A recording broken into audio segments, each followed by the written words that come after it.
भगवती वासुदेवाय। नमस्कार दोस्तों, आज की इस वीडियो में हम सुनेंगे माघ मास महात्म्य के 7वें अध्याय का पाठ। इससे पहले की वीडियो में हमने सुना था 6ठे अध्याय का पाठ। उस पाठ में हमने जाना किस प्रकार से हेमकुंडल के 2 पुत्र थे।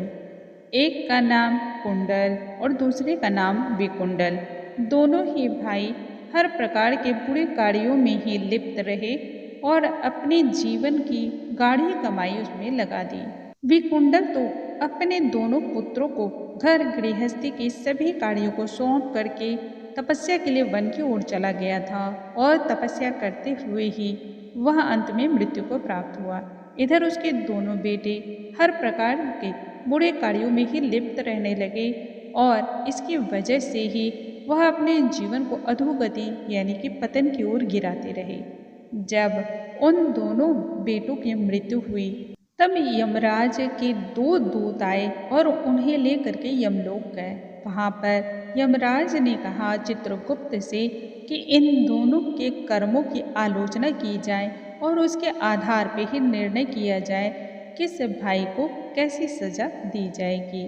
अब आज के इस वीडियो में हम आगे की कथा सुनेंगे और जानेंगे कानों में अमृत के समान घुलने वाले उस महात्म्य का श्रवण करेंगे जो हमें भगवान श्री हरि की और भी पास ले जाते हैं और भी नज़दीक ले जाते हैं।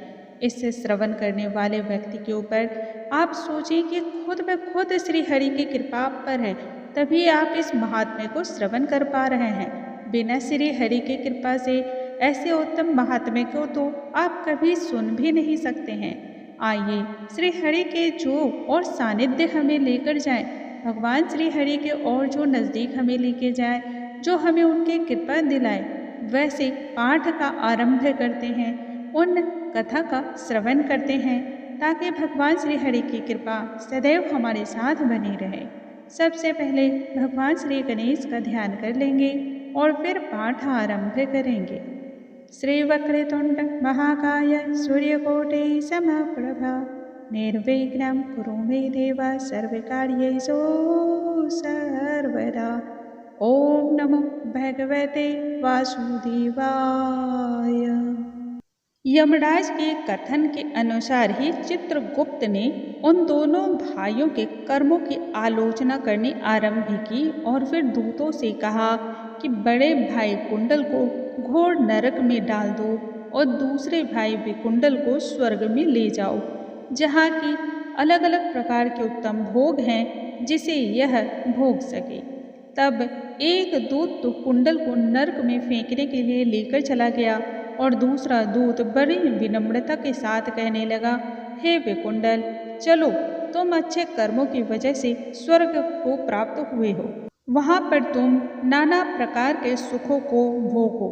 तब विकुंडल बड़े ही आश्चर्यचकित होकर के तथा मन में शंका को धारण करके दूत से कहने लगा, हे यमदूत, मेरे मन में बहुत ही भारी एक शंका उत्पन्न हो गई है, अतः इसके निवारण हेतु मैं आपसे कुछ पूछना चाहता हूँ। कृपया कर मेरे इन प्रश्नों का उत्तर दीजिए। हम दोनों भाई एक ही कुल में उत्पन्न हुए, एक जैसे ही पाप कर्मों को करते रहे। दोनों भाइयों ने कभी भी आजीवन ना तो किसी प्रकार के शुभ कार्यों को ही किया, ना ही किसी प्रकार का दान पुण्य किया, ना ही किसी भगवान की आराधना की। फिर एक को नरक और दूसरे को स्वर्ग, यह किस कारण से प्राप्त हुआ है? मैं अपने स्वर्ग में आने का ऐसा कोई भी कारण नहीं देख पा रहा हूँ। तब यमदूत कहने लगे, हे विकुंडल, माता पिता, पुत्र, भाई, बंधु, पत्नी, बहन, इन सभी से जो संबंध बनते हैं वह जन्म के कारण होते हैं, जन्म से प्राप्त होते हैं और जन्म कर्म को भोगने के लिए ही मिलता है। जिस प्रकार एक वृक्ष पर अलग अलग पक्षियों का आगमन होता है, ठीक उसी प्रकार से इस संसार में पुत्र, भाई, माता पिता का भी संगम होता है। हमें यह सभी रिश्ते कर्म के आधार पर ही प्राप्त होते हैं। इनमें से जो जैसे जैसे कर्म करता है उसे वैसे वैसे फल की प्राप्ति होती है। तुम्हारा भाई अपने पाप कर्मों के कारण ही नरक को गया है और तुम अपने पुण्य कर्म के कारण स्वर्ग की ओर जा रहे हो। तब विकुंडल ने बहुत ही आश्चर्यजनक तौर पर पूछा, मुझे तो याद नहीं कि मैंने आज जन्म तक किसी भी प्रकार का कोई भी धार्मिक कार्य किया है। मुझे तो जो याद है वह सिर्फ यही याद है कि सदैव अपने कार्यों को और अपने समयों को पाप जैसे कार्यों में ही मैंने लगाया है। अतः मैं अपने पुण्य के कर्म को नहीं जानता। यदि तुम मेरे पुण्य के कर्म को जानते हो तो कृपा करके वह बतला दो। तब देवदूत कहने लगे, मैं सब प्राणियों को भली भांति जानता हूँ, तुम भले ही नहीं जानते होगे। चलो मैं तुम्हें इसकी शंका का समाधान कर देता हूँ। सुनो, हरि मित्र का पुत्र सुमित्र नाम का एक ब्राह्मण था, जिसका आश्रम यमुना नदी के दक्षिण उत्तर दिशा में था। उसके साथ जंगल में ही तुम्हारी मित्रता हो गई और उसके साथ ही तुमने 2 बार माघ मास में श्री यमुना जी में स्नान किया। पहली बार स्नान करने से तुम्हारे सभी पाप नष्ट हो गए और दूसरी बार स्नान करने से तुम्हें स्वर्ग की प्राप्ति हुई। सो हे वैश्य पुत्र, तुमने 2 बार माघ मास में स्नान किया।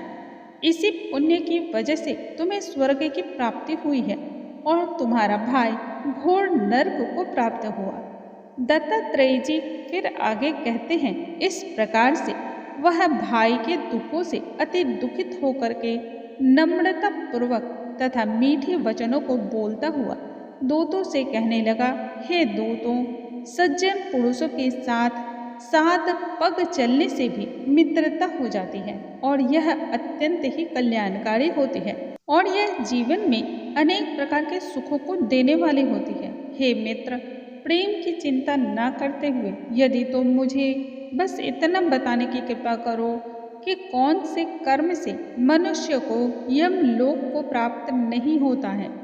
ऐसा मनुष्य कौन सा कर्म करे जब उसे यमलोक न जाना पड़े, क्योंकि तुम तो सर्वज्ञ हो, सब कुछ जानते हो, अतः तुम्हें यह भी पता होगा।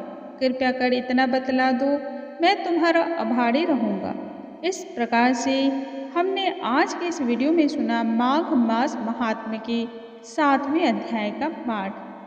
कल के पाठ में हम जानेंगे माघ मास महात्म्य के 8वें अध्याय का पाठ और उसमें जानेंगे यमदूत ने इसके बाद क्या उत्तर दिया। यमदूत ने किस प्रकार से बताया कि मनुष्य को यमलोक नहीं देखना पड़ता है या नरक के द्वार को कभी आजीवन उसे नहीं भोगना पड़ता है। ऐसा कौन सा कर्म करना चाहिए, वह सभी चीज़ें हम कल के वीडियो में जानेंगे। आज के वीडियो में बस इतना ही। भगवान श्री हरि का नाम लेते हुए अपने दिन को और भी ज़्यादा सुखद बनाना चाहिए। भगवान श्री हरि के नामों का ध्यान करते हुए अपनी हर प्रकार की विपदाओं को दूर करना चाहिए। बोलो भगवान श्री नारायण की जय, भगवान श्री हरि की जय।